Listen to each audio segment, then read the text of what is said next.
আসসালামু আলাইকুম। গ্রামীণ ফোন প্রেজেন্টস ক্রিক টকে সকলকে আমন্ত্রণ।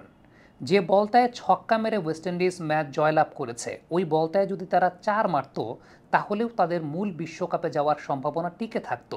সেই বলটায় 4 মেরে তারপরের বলটায় 6 মারলেই তারা বিশ্বকাপের মূল পর্বে চলে যেত। এখন এই সমীকরণটা যাদের কাছে খুব কমপ্লিকেটেড, খুব জটিল মনে হচ্ছে, আমি বিস্তারিত বর্ণনা করব।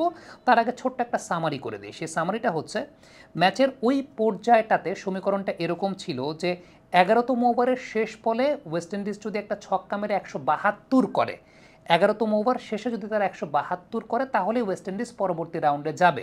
কিন্তু প্রবলেম যেটা হয়েছে, 11তম ওভারের চতুর্থ বল শেষে ওয়েস্ট ইন্ডিজের রান ছিল 162। এখন এই পর্যায়ে তারা একটা ছক্কা মেরে 168 করে ফেলেছে। সো ওই 172 করার চান্সটা তো তারা আর পায় নাই, তারা ম্যাচ অলরেডি জয়লাভ করেছে। এখানে ব্যাপারটা যদি এরকম ঘটতো যে 11তম ওভারের পঞ্চম বলে তারা ছক্কা না মেরে 4 মারছে, তাহলে রান হতো 166। দেন তার পরের বলটা 11তম ওভারের শেষ বলটাতে তারা একটা ছক্কা মারতো, দেন 172-এর উপরে হয়ে তারা ওই টুর্নামেন্টের মূল পর্বে চলে যেত। প্রবলেমটা আসলে এই জায়গাটাতে হয়েছে। এবার আমি একদম ক্লিয়ার কাট হিসাবটা আপনাদেরকে বোঝাচ্ছি। মূলত নেট রান রেটের হিসেবটা আসলে কিভাবে হয়, একটু ক্যামেরাটা সামনে চলে আসো।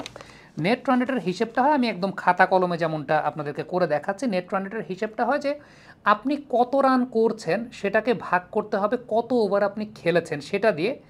এই যে পুরো জিনিসটা যে যে অ্যামাউন্টটা আসবে, সেই অ্যামাউন্টটাকে আমরা যদি এক্স ধরি, সেটাকে বিয়োগ করতে হবে প্রতিপক্ষ আপনার এগেনস্টে কত রান করেছে এবং প্রতিপক্ষকে আপনি কত ওভার খেলিয়েছেন সেটাকে যদি আমরা ওয়াই ধরি, তার মানে নেট রান রেটটা হচ্ছে এক্স মাইনাস ওয়াই। বিষয়টা আসলে সেরকম, একদম খুব সিম্পল হিসাব। বাংলাদেশের ক্ষেত্রে আমরা যদি আপনাদেরকে হিসেবটা দেখাই, তাহলে ব্যাপারটা হচ্ছে বাংলাদেশ পুরো টুর্নামেন্টে রান করেছে 1192, ওভার খেলেছে 248.4। বাংলাদেশের প্রতিপক্ষ রান করেছে 979, ওভার খেলেছে 235.4।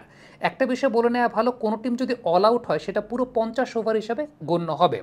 সো এই অঙ্কটাকে ভাগ করলে দাঁড়ায় 4.7987, আর এই অঙ্কটাকে ভাগ করলে দাঁড়ায় 4.15।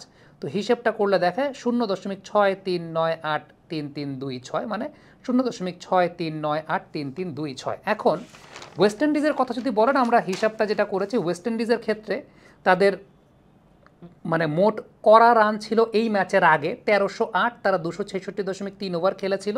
আর ওয়েস্ট ইন্ডিজের এই ম্যাচের আগে তারা মোট দিয়েছিল 1227 রান, তারা খেলেছিল 279.3।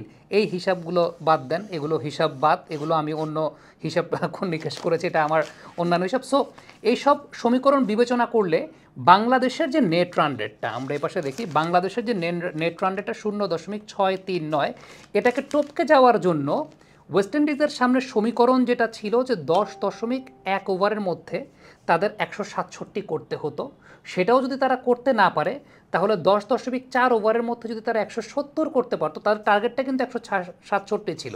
কিন্তু যদি কোনো কারণে তারা 10.1 নম্বর ওভারের মধ্যে তারা 167 করতে না পারে, দেন নেক্সট সমীকরণটা এরকম ছিল 10.4 নম্বর ওভারের মধ্যে একটা 4 মেরে 170 করে ফেলা, এবং 11 নম্বর ওভারের মধ্যে 172 যদি তারা করে ফেলতে পারে, মানে বিষয়টা এরকম হতে পারে যে 166 রান ইকুয়াল আছে, সেখান থেকে একটা 6 মেরে তারা 172 করছে। ব্যাপারটা আসলে সেরকম একটা সমীকরণের হিসাব ছিল। তো এইখানে ঘটনা যেটা ঘটেছে আমরা একটু দেখাই। 10 ওভার শেষে তাদের রান সংখ্যা ছিল 156, 3 উইকেটে। 10 ওভার 1 বলে তাদের রান ছিল 157, 3 উইকেটে। তার মানে ওই 167 তারা ক্রস, মানে ওই সমীকরণ তারা করতে পারে নাই।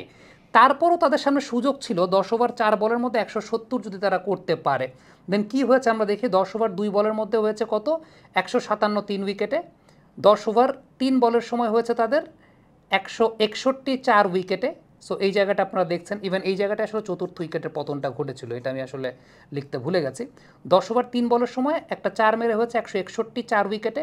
10 ওভার 4 বলের সময় হয়েছে 162, 4 উইকেটে। দেখেন 10 ওভার 4 বলের সমীকরণটা ছিল যদি 170 করতে পারে তাইলেও তারা পরবর্তী রাউন্ডে চলে যাবে। এখন এই যে জটিল সমীকরণটা যেটা হয়েছে, এখন বাকি আর 2 বল এই ওভারের খেলা শেষ হতে 172 এর পরের টার্গেটটা, তার মানে এখানে আপনার দরকার হচ্ছে আরও 11 রান, আরও 11 মানে আরও 10 রান। 162 যেহেতু 162, 4 উইকেটে, সো আপনার আরও 10 রান দরকার এই জায়গাটায়।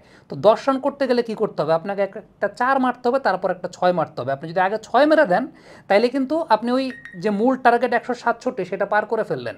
সো আলটিমেটলি তখন আর কোনো লাভ হবে না, ম্যাচ আপনি জিতেই গেছেন। সো এই জায়গাটায় তাদের 10 ওভার 4 বলে যখন তাদের সমীকরণটা 162 4 উইকেটে, তখন তাদের উচিত ছিল একটা 4 মারা, একটা 4 মারলে সেই রানটা হতো 166, দেন পরের বলটা 6 মারলে হতো 172, তাহলে 11 ওভারে তারা 172 করে পরবর্তী রাউন্ডে চলে যেত। এখন দিস ইজ দ্য ইকুয়েশন, হিসাবটা আসলে এই জায়গাটায় হয়েছে। আমার কাছে মনে হয় খুব জটিল কোনো হিসাব না, খুব প্যাঁচানো কোনো হিসাব না, এটা পুরোপুরি অঙ্কের খেলা। নেট রান রেটের হিসাবটা কীভাবে করে সেটাও আমি আপনাদেরকে দেখালাম। আর পুরো ভিডিওটা আপনি যদি বুঝতে না পারেন আবারও একটু রিওয়াইন্ড করে করে দেখবেন, তাহলে পরে খাতা কলমের হিসাবটা আপনি বুঝে যাবেন। মূলত এই কারণে ওয়েস্ট ইন্ডিজ কোয়ালিফাই করতে পারেনি, but they played brilliant cricket. তারা সেই জায়গাটা অবশ্যই যোগ্য দল ছিল পরবর্তী রাউন্ডে যাওয়ার জন্য। দে প্লেড ব্রিলিয়ান্ট ক্রিকেট, এবং এই যে রানটা তারা করেছে সেটাকে এই 10 ওভারের মধ্যে শেষ করতে ফেলার জন্য তাদের যে ব্যাটিং অ্যাপ্রোচ, ইট ওয়াজ ট্রিমেন্ডাস। তারা ডিজার্ভিং ক্যান্ডিডেট ছিল আসলে টুর্নামেন্ট। তবে তারপরও অভিনন্দন বাংলাদেশ নারী ক্রিকেট দল, তারা বিশ্বকাপের মূল পর্বে কোয়ালিফাই করেছে। আমাদের জন্য সেটা একটা অনেক বড় গৌরবের বিষয়। বাট ওই স্ট্যান্ডার্ডের ক্রিকেটটা বাংলাদেশ ক্রিকেট দল খেলবে, ওয়ার্ল্ড কাপ স্ট্যান্ডার্ডের ক্রিকেট, সেই প্রত্যাশা আমরা করব। কমেন্ট বক্সে আপনাদের মন্তব্য মতামত জানতে চাই।